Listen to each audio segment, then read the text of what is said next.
যুগে একজন আলেমকে আপনাদেরকে পরিচয় করায় দেই। গতকাল রাতে তিনি বলেছেন, এই সরকারের মধ্যে, বর্তমান যে অন্তর্বর্তীকালীন সরকার, এই সরকারের মধ্যে আমাদের আলেমদের ভিতরে একটা আওয়াজ ছিল, একজন ইসলামিক স্কলার যেন থাকে, একজন ইসলামিক স্কলার যেন থাকে, কারণ ইসলামের বিষয়গুলো তো দেখাশোনা দরকার আছে। তখন তারা সর্বপ্রথম এই অন্তর্বর্তী সরকারের জন্য যেই আলেমকে তারা মনোনয়ন করেছিলেন তিনি হলেন শায়েখ আহমদুল্লাহ। শায়েখ আহমদুল্লাহকে যখন বলা হলো, হুজুর আপনাকে আব্দুল্লাহ হাফিজাহুল্লাহ, তিনি বললেন যে আমি এই পদের জন্য নিজেকে যোগ্য মনে করছি না, বরং আপনারা এই আলেম আছে তাদেরকে আপনারা নিতে পারেন। ইতিহাস সাক্ষী দেয়, অতীতের আলেমরা এরকম যখন বড় বড় প্রস্তাব পেতেন আল্লাহর ভয়ে এরকম দায়িত্ব নিতেন না। আমরা কেমন জানি এখনো পর্যন্ত সেরকম মুত্তাকি যোগ্য আলেমকে দেখতে পাই যে ক্ষমতার মতো চেয়ার পাওয়ার অফার পাওয়ার পরও সে সুন্দরভাবে বিনয়ের সঙ্গে ফিরিয়ে দেয়। সুবহানাল্লাহ বলবেন না? এটা তো বিশাল এক বিনয়। নিজেকে তিনি বলেন আমি নিজেকে অযোগ্য মনে করি, আমার সেই যোগ্যতা নাই, বরং আপনারা এই স্কলারকে দেখতে পারেন।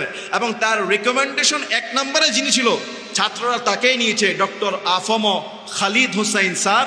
তিনি চট্টগ্রামের বিভিন্ন বিশ্ববিদ্যালয়ের তিনি lecturer, Islamic university, Asian university, এবং তিনি একই সাথে শুধু একজন আলেম না, একই সাথে দুনিয়াবি গবেষণা বিষয়ে, দুনিয়াবি শিক্ষার বিষয়ে তিনি স্কলার, উভয় জগতে তার জ্ঞান আছে।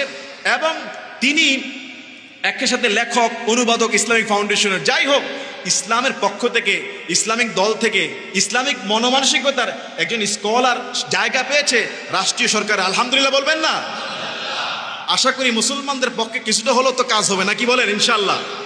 আর শায়েখ আহমদুল্লাহ যে বিনয়ের সঙ্গে এটা ফিরিয়ে দিলেন, এতেও বোঝা যায় যে আলেমদের ভিতরে তেমন লোভ লালসা কাজ করে, বরং সবাই আমরা শান্তি চাই, সবাই আমরা রহমত চাই, সবাই আমরা সম্প্রীতি চাই। আমরা কেউ কারো সম্পদ নষ্ট করব না, কোনো লুটপাট করব না।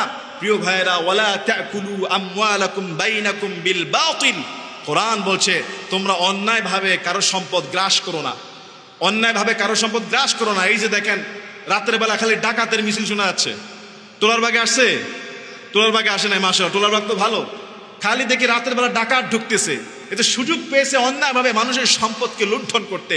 আল্লাহ কোরআনে নিষেধ করছে, ওয়ালা তাকুলু আমওয়ালাকুম বাইনাকুম বিল বাতিল, অন্যায়ভাবে কারো সম্পদ তোমরা দখল করো না, অন্যায়ভাবে কারো সম্পদ গ্রাস করো না। আলহামদুলিল্লাহ, আমি দেখেছি বিভিন্ন এলাকার যুবক ভাইয়েরা রাত ভর তারা পাহারা দিয়েছে ডাকাত যেন কারো সম্পদ লুণ্ঠন করতে না পারে। আলহামদুলিল্লাহ বলেন, বিভিন্ন এলাকায়। এবং কোরআন বলছে ওয়া তুদলু বিহা ইলাল হুক্কাম লিতাকুলু বাইনাকুম বিল আমওয়ালিন নাস, যে তোমরা অন্যায়ভাবে কারো সম্পদ সামান্যভাবে একটু দখল করার জন্য বিচারকের কাছে মিথ্যা মামলা দিও না। সুতরাং প্রিয় ভাইয়েরা, কারো সম্পদ অন্যায়ভাবে হাত দিয়ে গ্রাস করা, যদি আপনি একটা নুনের প্যাকেট দোকান থেকে না বলে নিয়ে যান, আল্লাহর দরবারে দাঁড়াতে হবে।